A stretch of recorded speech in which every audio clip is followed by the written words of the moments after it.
Flood Protection Secrets, the podcast to the protection against heavy rain and flooding, by Dr. Flood, Andreas Klippa.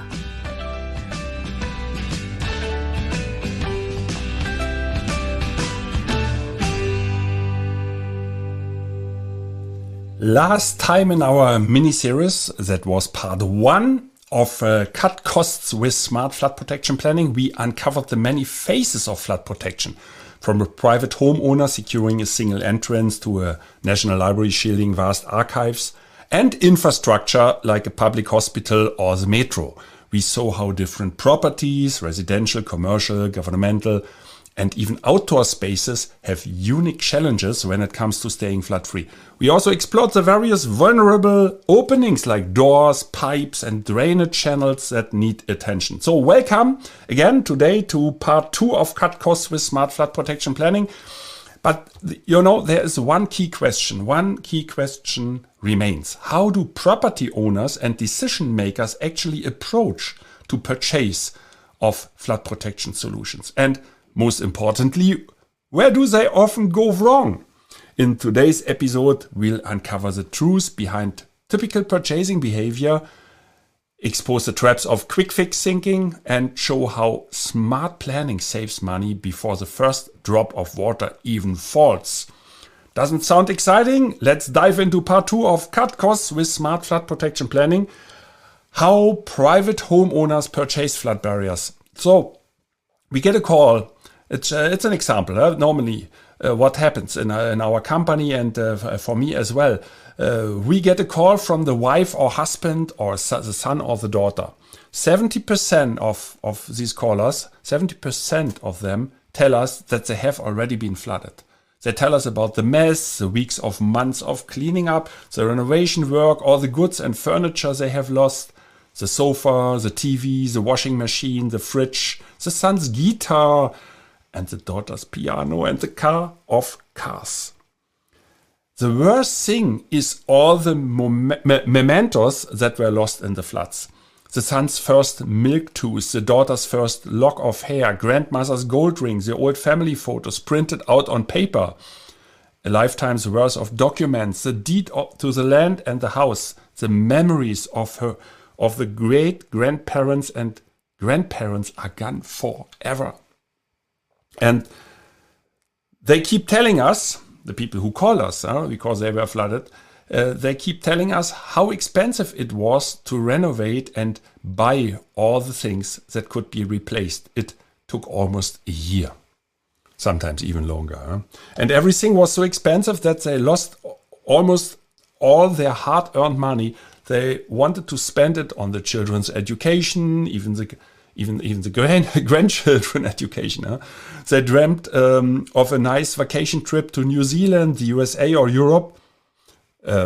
Small comment, the people I'm talking about live in Asia Pacific. So for people who listen to this podcast who are based in the US, they perhaps dream about a trip to Europe or to Australia or to Asia, the other way around.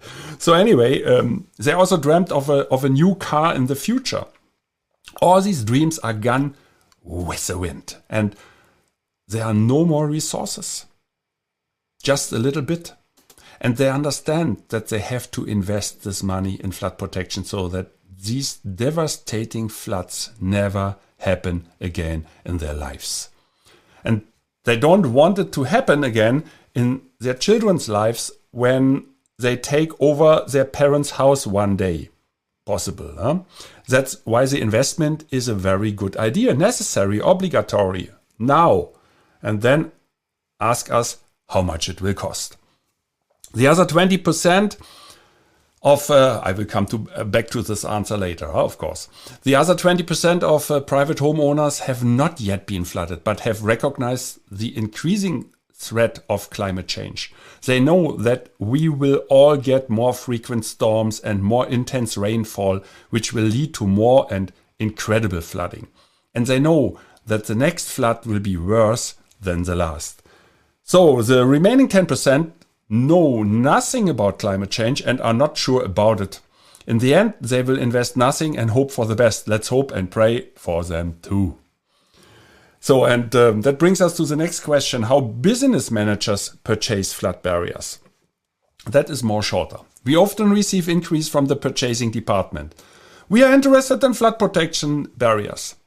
Please send us your catalog and send us an offer with your best price.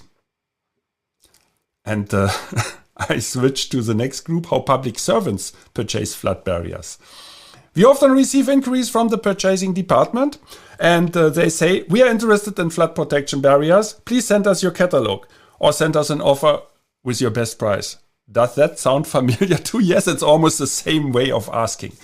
But questions they usually do not ask, but are essential and important for your safety are: number 1, what should I do?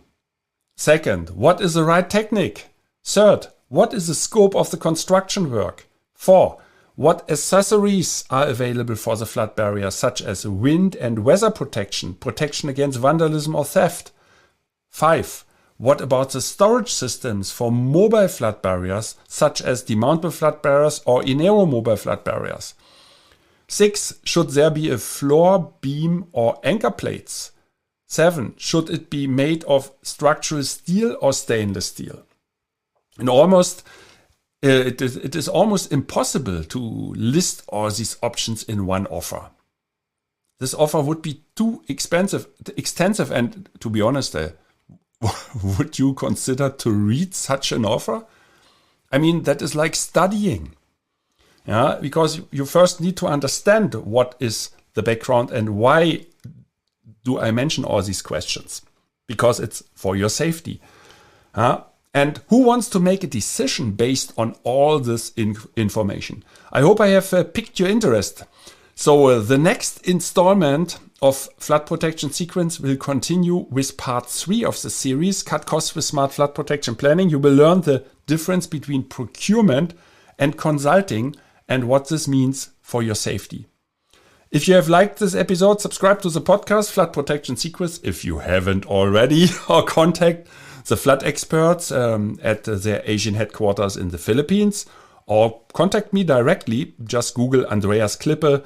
The links can be found below this podcast description. I think it's easy to do. Stay safe and flood free, and do not miss the next episode in a couple of days.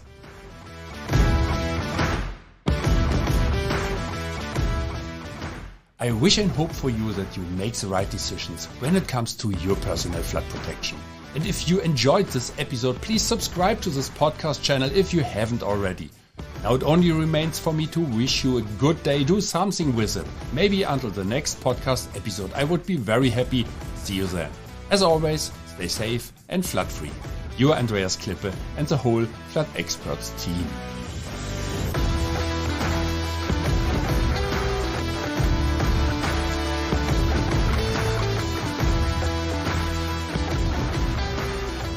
That's it again with a new episode of Flood Protection Secrets, the podcast by Dr. Flood Andreas Klippe, German engineer, book author, and head of the Flood Experts.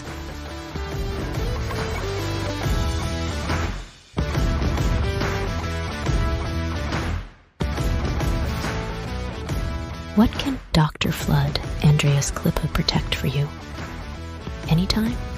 Worldwide? Contact us or just click through to www.thefloodexperts.de/bonus. Detailed engineering, German quality, safe. Flood Protection Secrets, the secrets you'll want to unfold. Don't forget, you're only one flood barrier away.